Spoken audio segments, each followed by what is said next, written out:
Narrating. Hey guys, we're back. This is Fallstreak. Anno Mundi 185. 15 years before the fire of collapse.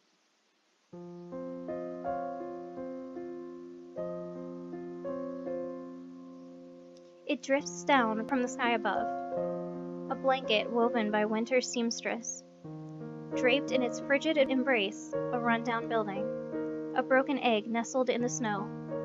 Within the building, a shivering young girl could be seen, huddled in the hallway, all alone. The girl had no name, no family, no background. No reason to reject the release of coming death. Her eyes flicker and shift as she begins to slip into a deep slumber. It's warm, so very warm. But that's wrong. Why does it feel so warm? I open my eyes only to be met with a head of scruffy hair. You're awake? The scruffy hair tilts back and two big round eyes peer up at me.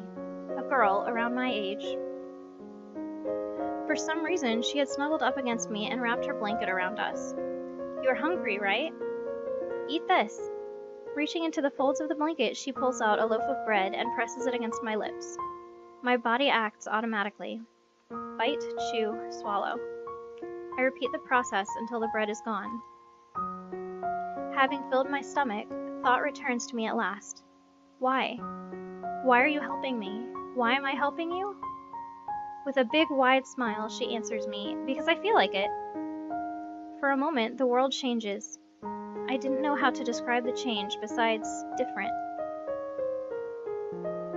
But it leaves a strong impression on me as it fades away. My name is Mallory. What's your name? I don't have a name. You don't have a name? Mallory makes a troubled face, but after falling silent for a while, she suddenly brightens up. Let's give you a name then. I was going to save this one for when I had a baby, but how about Amine? Amine? Amine is a pretty name because you can shorten it to Amy. Amy means friend, you know. That's what Big Sis told me. Friend. Do you like it? I nod.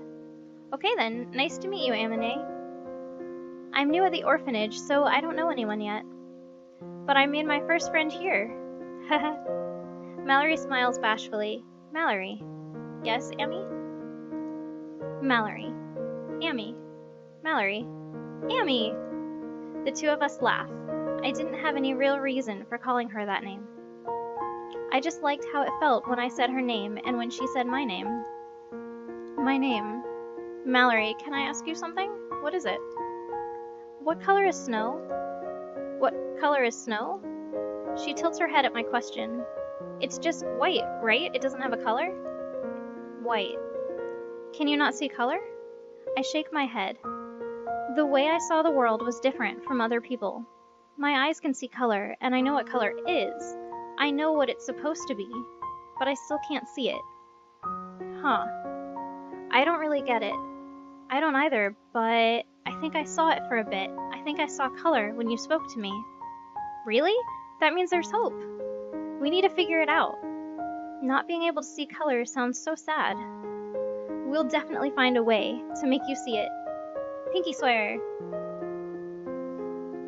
My life changed on that day. A lone girl with no background, no identity. There had been no future for me who balanced on a fragile present with no past to support me. But by meeting Mallory, I gained something. A reason to live. She showed me it could exist. Color. A human being full of color and warmth. Why had she saved me? Who was this girl that had given me a name, who promised to help me see? Those questions breathed life into my empty chest, giving me the will to reject death. I only have one regret. The lie I told her on that day. There's one color I can see. The color that flows from a person when their time has come.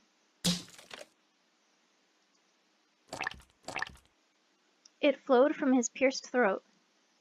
A beautiful, vivid hue painted over the monochrome canvas of the world. This got dark. The color was not as vibrant as when Mallory spoke to me, but it filled me with an ecstasy that numbed my mind. More. I want to see more. Did you hear what happened last night, Amy? A boy slipped and fell in the kitchen. He was holding a knife and it went straight through his throat. Is that so? What was he doing in the kitchen? You're not supposed to go there after bedtime. He was the big kid that always took other people's food. They think he might have been trying to steal more since the lock looked like it had been chipped with a knife. He took your food once, didn't he? Yeah, but he'll never do that again now. Amy. An impoverished orphanage where there was many mouths to feed, but nowhere near enough to go around. It was a place where passively waiting for a meal was the same as idly inviting death. Famine, plague. In times like such, those that thieve are the ones that live to see another day. Both within the orphanage and outside it, I stole. Naturally, taking that food meant it would never reach another child's hungry mouth. But so long as Mallory could eat, I had no qualms with shouldering the burden. There were times when stealing wasn't enough, though. When food was especially short, there was only one thing to be done. Many mouths to feed, not enough to go around. If there's nothing you can do about the latter, you simply have to do something about the former. In the end, an unescapable cold truth would always dictate my actions. Fewer mouths to feed meant more for those that remained. Be careful near those stairs. Last month a girl fell down them and broke her neck. He must have eaten something that went bad. He was throwing up a lot the night before. So long as it was made to look like an accident, nobody questioned it. The details of how we went mattered little when so many of us were on the verge of starvation. Such was the life we knew. Amno Monday 190, 10 years before the fire of collapse.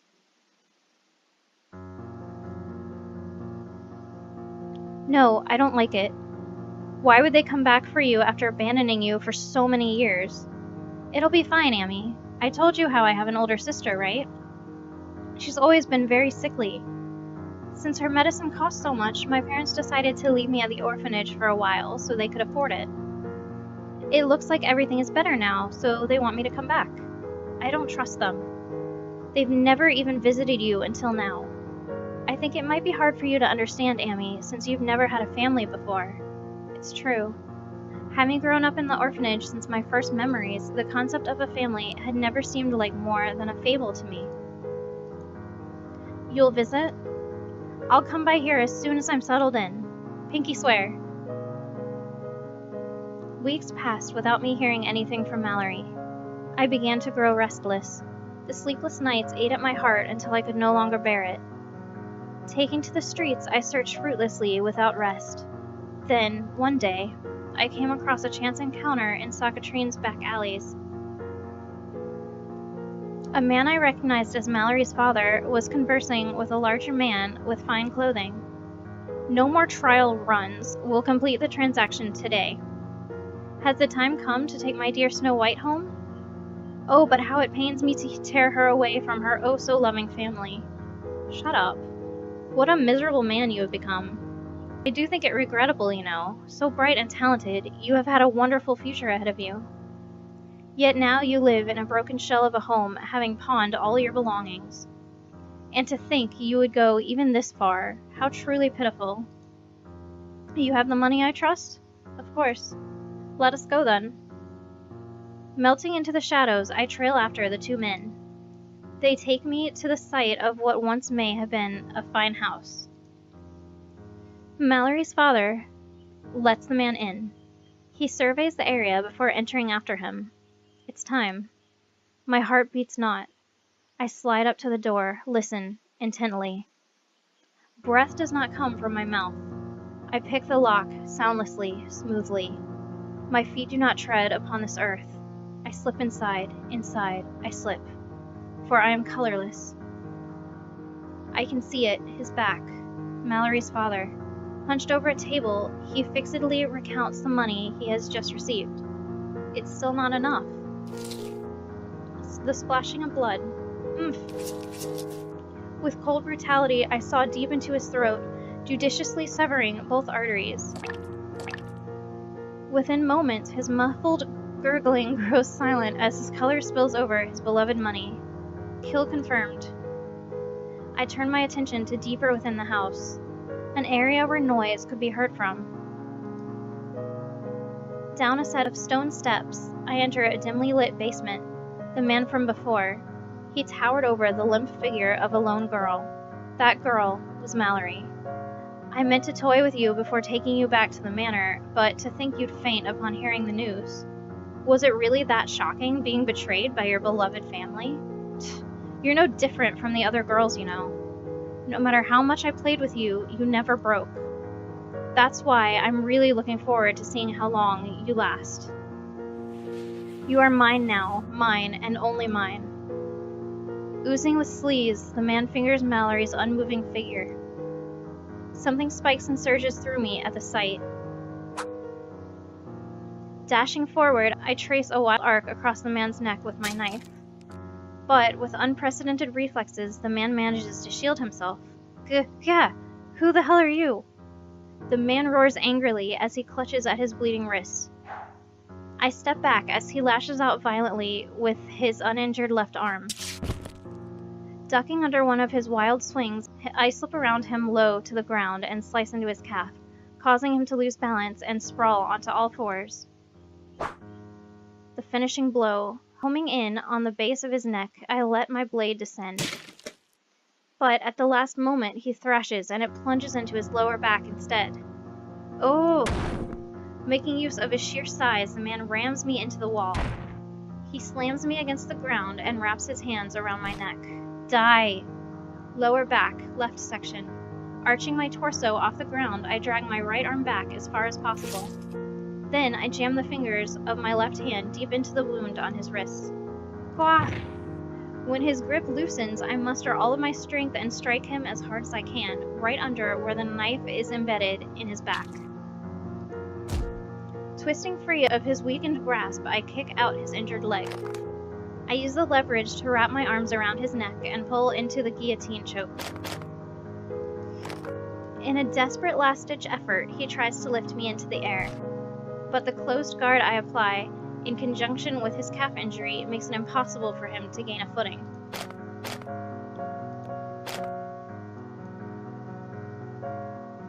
Eventually, he falls silent and goes limp. I take the opportunity to wrench my knife out of his back, burying the tip into the base of his neck. I pull free. His heavy body hits the ground with a dull thud. A deep breath. I rise from the ground. Mallory. I stumble over to her, only able to look on blankly at the state she had been reduced to. The abuse she had sustained was simply too cruel. This stubborn girl who always helped others with a dumb smile. What twisted world deemed that she deserved such a fate? Droplets of blood began to drip from my face onto her closed eyelids. They trace a path down her cheeks, causing her to weakly open her eyes. Amy? A hoarse, broken voice. It was barely recognizable. Is that you? It's me. Amy. Yes? Amy. Mallory. Amy. Mallory. Amy. Our laughter echoes weakly through the dim underground room. Haha. I'm a bit tired, so I'm going to rest a little more. Sorry. I'll watch over you. Pulling out a handkerchief, I wipe the blood from her face. This handkerchief, Mallory had made it for me out of the fabric of her dress. According to her, it fit me because it was as blue as the boundless sky. Gently separating from her, I ease her figure to the ground. The sound of a footstep. I turn in place only to be met with a woman's paralyzed expression. Mallory's mother. She must have just returned home. With a shriek of terror, she tries to flee. But my blade was already no longer in my hand. It lances deep into her thigh, tripping her and causing her to smash her head against the stone steps. Desperate to get away, the woman claws her way up the steps. I don't let her. I rip the knife out of her leg. Ah! She screams in pain and kicks out at me. I back off and wait. When she begins crawling again, I let the knife fall on her vulnerable lower joint. Repeatedly, without pause. By the time she makes it to the floor above, her lower body is completely crippled. I step over her fallen figure, watching on as she rolls onto her back and raises her arms in surrender. Please, I didn't want it to come to this either. To her pleas for mercy, I say nothing. Instead, I grab one of her arms and slice into the tendons of her elbow. Mallory's mother wails in agony. She begs to me with a face streaked with snot and tears. What do you want? Please, I'll tell you anything. What do you want? Answer me. Why did you take Mallory away from the orphanage? We needed the money to pay for her sister's medicine. You told Mallory her older sister's condition had stabilized. We lied to her. Her condition actually got worse. She couldn't even leave the hospital, but we couldn't afford it. So we... I see. So that's how it was. What are you going to do with me? I'm going to torture you to death. No, please, I swear to you, we did everything we could. With a cry of pain, her last functioning limb drops limply to her side. You didn't stop it. Her maimed figure resembled a marionette with its strings cut off. Mallory's father, did you see what I did to him? Grabbing her by the hair, I drag her helpless figure through the house. With her limbs disabled, she had no way to resist. The only thing she could do was sob wretchedly as her scalp stretched and tore under the force. Mallory's father was exactly where I left him. What did you do to him? Leaving her to writhe on the floor below, I approach the table. I pull his head back, exposing his gaping gullet and rolled back eyes. No. Dear! Mallory's mother weeps in tear-choked heartbreak as her eyes fall upon the cavernous gash on her beloved's throat. It's a shame I couldn't take my time with him. I glide over to her trembling figure and bend down, bringing my face close to hers. But it's fine, I whisper flatly into her ear, because there's you. I turn to the kitchen cabinets, begin rummaging through their contents. Kitchens are full of things you can use to torture people, you know. Mortar and pestle. It's ironic, isn't it? Kitchen shears. The heart of a home where people go to nourish their bodies. A glass cup. I'll serve you a fine last meal. With the routine air of someone preparing supper, I smash the glass cup and begin grinding the shards into fine dust with the mortar and pestle. Please, you don't have to do this. My preparations complete, I place the selected items down next to her. I wonder, your neighbors should be used to hearing screams. Let's test it. Will anybody come? Mallory's mother shakes her head in warped denial as I press down on her with shears in hand. For example, a house from which screams erupted on a regular basis. If screams were to fill the air once more, why would anyone have any reason to care? Hysterical. Because this woman had stood by as her daughter cried out in vain, help would never come for her own dying screams. I placed her pinky finger between the shears, squeezed down. Chop. The tip comes flying off. My eyes take it all in. They lap up the freshly spilt blood. Lick and devour it. It's so vibrant, even the color of people like her. Something twists and clenches in me at the sound of her screams. Had Mallory screamed like this, locked in that dark basement all alone, unable to get away, forsaken by the very ones she trusted, with no hope of rescue or escape? Please, stop. Methodically working through her extremities, I switch to my knife and slice open her gut. I reach into her abdomen and pull out her bowels. I show them to her. Hi! But she shuts her eyes to avoid beholding the sight. How futile. Grabbing her head, I slice off her eyelids and force her to bear witness to her own split innards. Spilt innards, I think is what I said. Sorry. I watch on as her eyeballs gyrate and roll on their sockets, repeating a cycle of fainting and awakening to the horror and pain. Next, I slice open the tissue supporting her jaw and smash her nose in with a pestle. I bring the mortar filled with glass dust to the woman's lips. Now drink. Her nose crushed, she had no choice but to continue breathing through her mouth, even as the fine glass shards funneled down her throat. In response to the foreign objects entering her lungs, her body automatically starts coughing. but that only causes the glass bits to burrow deeper into the delicate tissue. Blood begins to spew from her mouth as the glass tears her apart from the inside. Pouring the glass had been her death sentence. With this, she cannot be saved. No matter how agonizingly long it may take, Mallory's mother will die without fail. As I watch over the woman's death throes, my eyes catch on something amidst her splayed entrails. An organ that brings life into the world. Proof that one has given birth.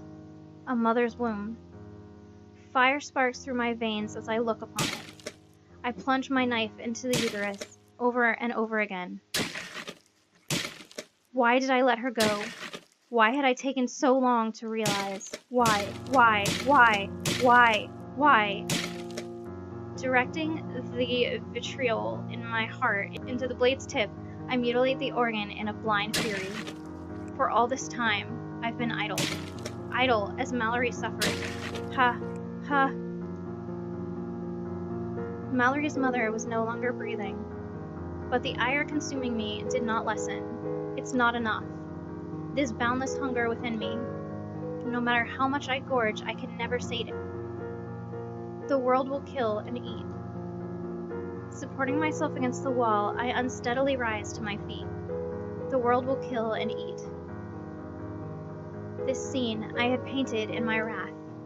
It's so full of color. I've always been told, flowers are beautiful. Flowers are full of color. It's true. When their petals have been spread all over the room like this, it's beautiful. After regaining my composure, I turn away from my handiwork. There was work to be done. Oil, rags, firewood. When everything is set up, I return to the basement with water and cloth. Mallory. Even when the marks on her body fade, will the scars upon her soul ever fully heal? I'll erase it all. Taking Mallory upon my back, I light the house on fire. As we leave the accursed place behind, I resolve upon something in my heart. This innocent girl who's only ever helped others with a dumb smile, I won't let anyone hurt her anymore. Even if the world becomes my enemy, I will stay by her side and protect her. That I swear.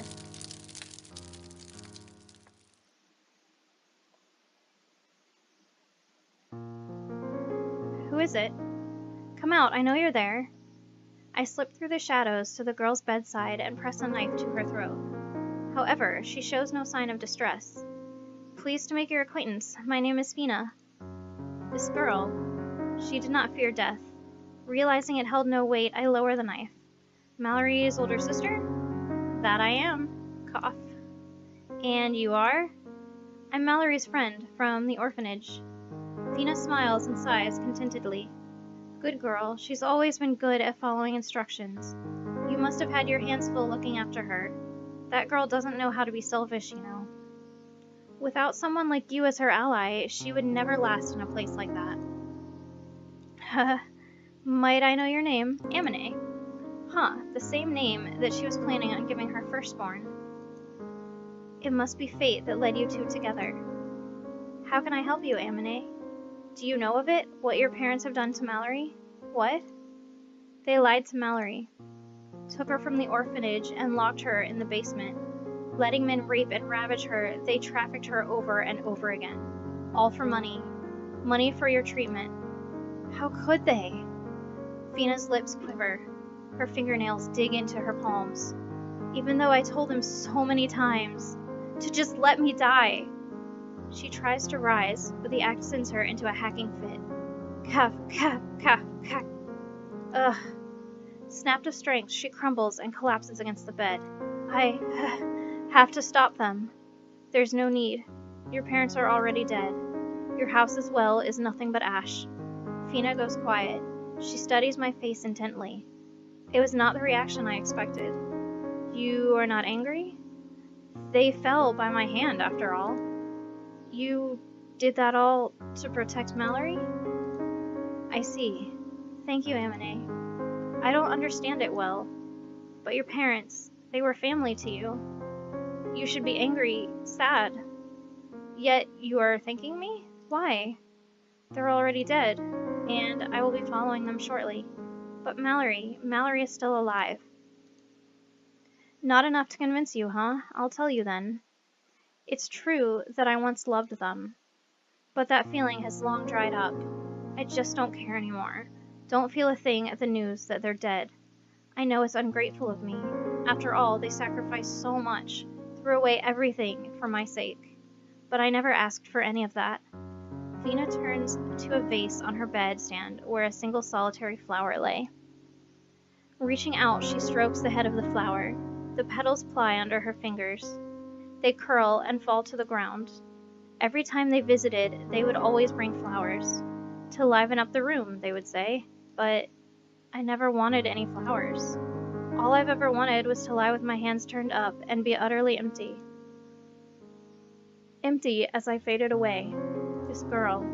It wasn't that she didn't fear death. Rather, death was what she wanted, what she wished for. They knew of how you felt? I've told them countless times, but there are none so deaf as those who will not hear. When they spoke with me, they would look at me, but they would never see me. That's how it felt. Fina lets out a deep breath and lets her body fall limp. Even the mere act of speaking seemed exhausting for her. I made my peace a long time ago, but my parents were never able to accept it. It's always been like this. Mallory's always been made to suffer for my sake. If only I hadn't been born. A thin line of blood traces down Fina's cheek as she descends into a violent coughing fit again. Ha. Can you give me your hand, Amine? Her limbs shaking like those of a newborn fawn, Fina reaches out and places a keychain in my palm. Attached to it were a single key and a little clay chicken. There was nothing noteworthy about the key. The chicken, though. It's ugly. Don't say that. Mallory made it for me when she was little. It's very dear to me, you see. What should I do with this? Give it to my doctor and explain the situation to her. She'll take care of the rest. We set up a trust fund for Mallory in case something like this happened, though I can't say I expected both our house and parents to go on ahead of me. I gazed down at the keychain Fina had entrusted me with. This is my final gift, the last thing I do with this cursed life. Fina smiles feebly. It's the same. That dumb smile Mallory makes as she helps others. I lean in close enough to feel her ragged breath on my face. You are just like her. Running my fingers through her hair, I take in her scent. I'm pretty ticklish, you know. My doctor fusses over it all the time. Even her laugh was the same. I couldn't really see well before. Fina reaches out and cups my cheek with her hand. But you're quite the beauty, aren't you? My body shudders at the unbelievable comfort of human touch. Even without spreading her open, I could tell. She was overflowing with color. Color so thick it was maddening. I want to consume her, but I desperately restrain myself. You really care about Mallory, don't you? Gently easing my hand open, Fina entwines her fingers in mine. It makes me so jealous. Her voice takes on a mysterious tone as she presses my hand against her chest. Can you feel it? The rise and fall of her chest. Her rhythmic heartbeat. It's proof I'm alive. That I exist here and now. My mind goes numb as I gaze into her eyes. Her wet lips overflowing with unspoken sentiment. Her pale skin dappled in blushing moonlight. Her frail smile laden with fathomless longing. I want to make her mine. Being alive is so painful. It's the same for you, isn't it? I know, can tell. Yet even then, you continue to live on. Strongly, with all you have. I can't stand it. It's not fair. It's not fair that Mallory gets to have you all to herself. Wrapping her arms around my neck, Fina draws me in close and whispers into my ear. So, just for one night, let me have you to myself.